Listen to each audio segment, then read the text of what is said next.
ازيكم يا جماعة عاملين ايه؟ قبل اي حاجة نصلي على النبي عليه افضل الصلاة والسلام. وما تنسوش تشتركوا في القناة عشان توصلكم كل فيديوهاتي. بصوا، احنا كنا عملنا مع بعض الخيمة الصحراوية قبل كده، وعامة اللينك بتاع الفيديو هتلاقوه موجود في الوصف للي حابب يشوفه. النهاردة بقى هنروح نبني خيمة في مكان تاني خالص وسط البرد والتلج. هنعملها بالوايبس او بالمناديل المبللة، وبخامات بسيطة جدا موجودة في كل بيت. وهنشوف ازاي برضو نعمل التلج بطريقة تبان احترافية وسينمائية، وان شاء الله يا رب الفيديو يعجبكم. فيلا نسمي الله ونبدأ الفيديو بتاعنا على طول.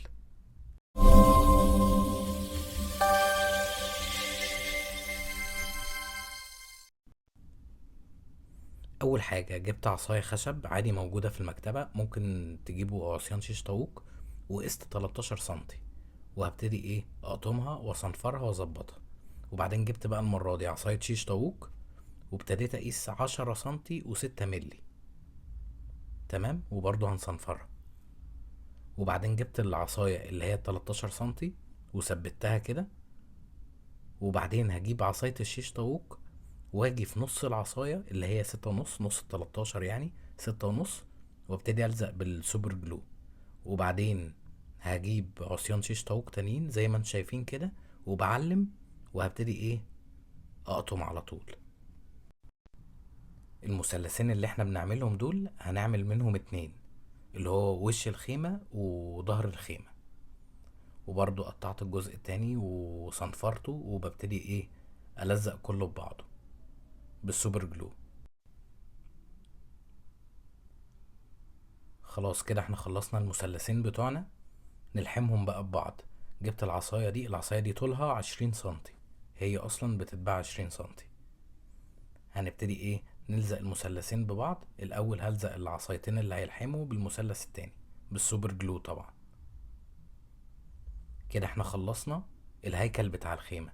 هجيب بقى الخيط بتاع الصنارة اللي هو الشفاف ده، وهاجي في نص المثلث في العمود اللي في النص، اربطه كده زي ما انتم شايفين. وبعدين هقوم جايب السوبر جلو، واقوم حاطط من فوق من النص بالظبط، واقوم ايه شادد السلك كده عليه يمسك شويه. وبعدين هنقوم طبعا قاطعين الزياده. وبعدين بقى هقطع السلك خلاص اللي انا محتاجه، واحط سوبر جلو الناحيه التانية. بثبت بس الخيمه، وبريح ايدي في النص كده على الجزء اللي انا عايزه يبقى مريح في الخيمه من فوق، من ناحيه السلك يعني. وبربط الناحيه التانية.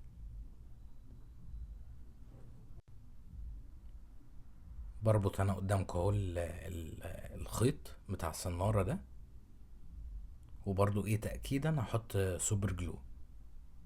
وبعدين طبعا بنقطع الزيادة. وبعدين هجيب شوية غيرة واحط عليهم لون بني غامق عشان ندهن الهيكل بتاع الخيمة. وهبدأ بقى ايه ادهن الهيكل كله. الموضوع سهل وبسيط لحد دلوقتي، وان شاء الله يفضل سهل وبسيط على طول. كده احنا خلصنا تلوين الهيكل. يلا بقى نعمل الخطوة المهمة، الخيمة نفسها. هجيب شوية غيرة، واحط عليهم شوية مية وادوبهم، واجيب الوايبس او اجيب المناديل المبللة، وابتدي ايه اغرقهم شوية في المية اللي مخلوطة بالغيرة. هحط شوية مناديل كده. واول حاجة هنبتديها ان احنا نعمل ظهر الخيمة اللي هو بيبقى متغطي كله. بنخبي الظهر خالص وبنظبط الدنيا كويس. وبعدين هبتدي اعمل مدخل الخيمة نفسه.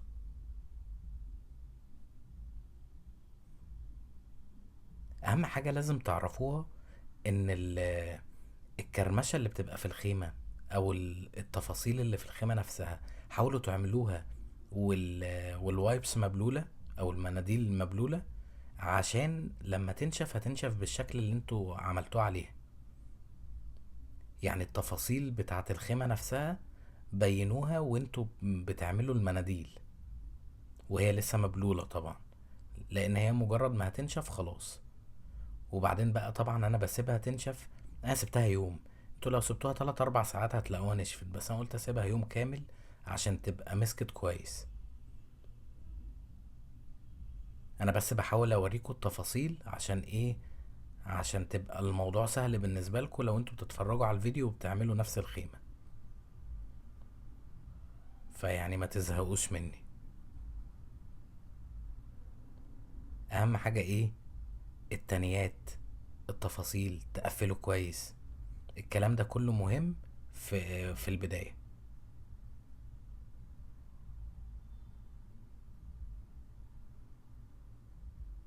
وبعدين بقى ايه، بقفل من فوق وبقفل من الجناب والكلام ده كله.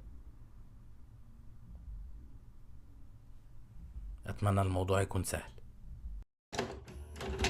لو وصلتوا معايا في الفيديو لحد هنا، ياريت تعملوا لايك عشان الفيديو يوصل لأكبر عدد من الناس، واللي منكم لسه مشتركش في القناة يشترك، ما تنسوش دوسوا على زرار الجرس عشان توصل لكم كل فيديوهاتي. بس كده. هنا بقى بصوا المناديل نشفت او الخيمة كلها نشفت. بصوا المنظر بقى طالع عامل ازاي. انا حتى بضغط لكم عليه عشان تعرفوا ان هي ايه، تمام.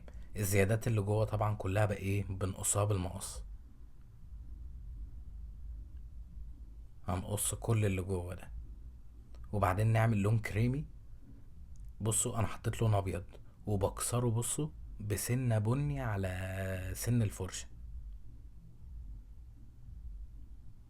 وبعدين نقطة اصفر. هبتدي اشتغل نقطة نقطة عشان ما تصفرش مني قوي.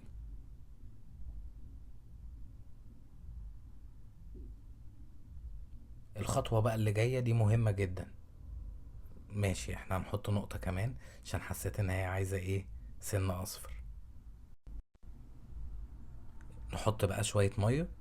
اهم حاجة ما يخفش منكم اللون قوي، وبرضو ما يبقاش تقيل قوي في النص، عشان لما تخلصوا تدهنوا الخيمة تطلع في الاخر تبان ان هي قماش، عشان الاكريليك في الاخر لما بيتلون وزي ما هو من غير ما نخففه هتبان ان هي بلاستيك، مش القماش مش هيبان زي ما انتوا شايفينه كده. بصوا دلوقتي بقى باين لكم فعلا قماش. هجيب بقى ايه دلوقتي، عصاية، وابتدي اعمل الشدادات بتاعت الخيمة. قطعت 4 قطع، وطبعا بصنفر صنفرة ايه، مش مظبوطة قوي يعني، اللي هو انا مش عايزها مظبوطة جدا. وبعدين حطيت نقطة بني غامق وخففتهم بشوية مية، وهبتدي ايه، ادهن الشدادات بتاعتي او العصيان الخشب.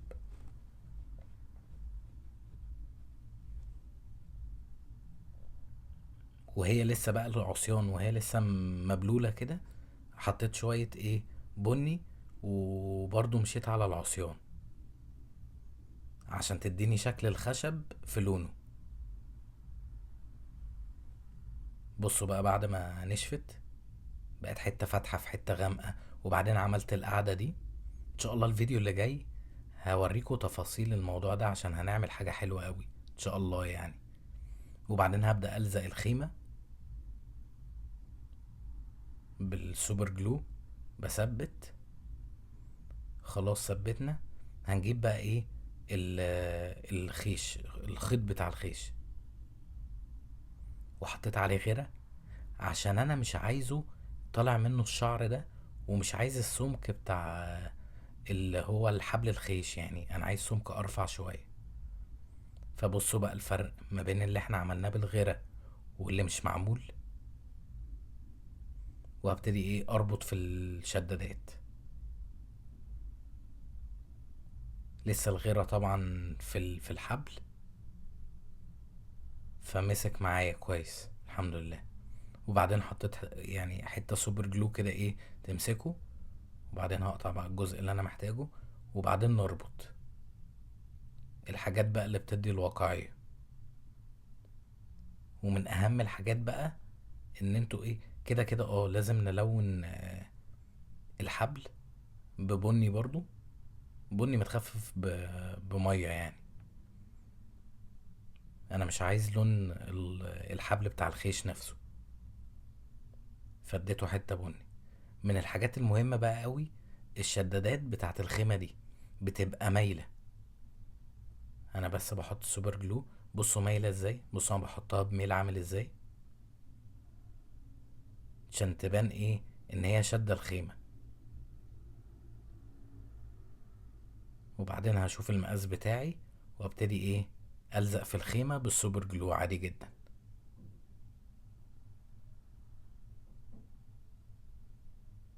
بصوا المنظر، انا بعمل قدامكم واحدة وهعمل ايه التلاتة التانيين واوريهم لكم. بصوا بقى بعد ما خلصت،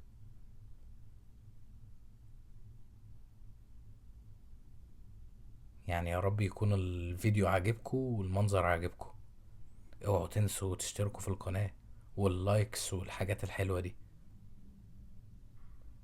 نيجي بقى لمرحلة التلج. جبت شوية بيكنج صودا او بيكربونات الصوديوم، وحطيت عليه شوية غيرة، وهنقلب. انتوا مجرد ما تقلبوا هتوصلوا لقوام كده هتحسوا ان انتوا في ايديكوا في تلج. انا عايز اقول لكم اصلا وانتوا بتحطوه هتلاقوه ايه ساقع كده. شايفين وصلنا للقوام عامل ازاي؟ وهبتدي بقى ايه اشتغل شوية بالعصاية وشوية ابططهم كده بصباعي. هنلعب.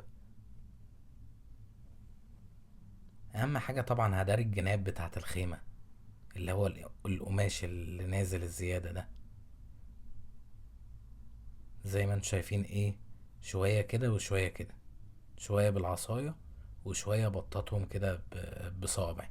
اهم حاجة بقى من الحاجات اللي بتدي واقعية، التلج اللي نازل على الشدادات وعلى الحبل وعلى الحتت المتنية في الخيمة اللي تراكم عليها التلج. الحاجات دي بتدي واقعية وبتخلي المنظر في الاخر حلو. والموضوع يعني سهل برضه، يعني مش هتلاقوا فيه صعوبة. بصوا انتوا مجرد ما تحطوا كده على الحبل وتمشوا بالبيكنج صودا يعني هتلاقوه لزق، ومن فوق الخيمة حبة كده صغيرين. هنلعب يعني.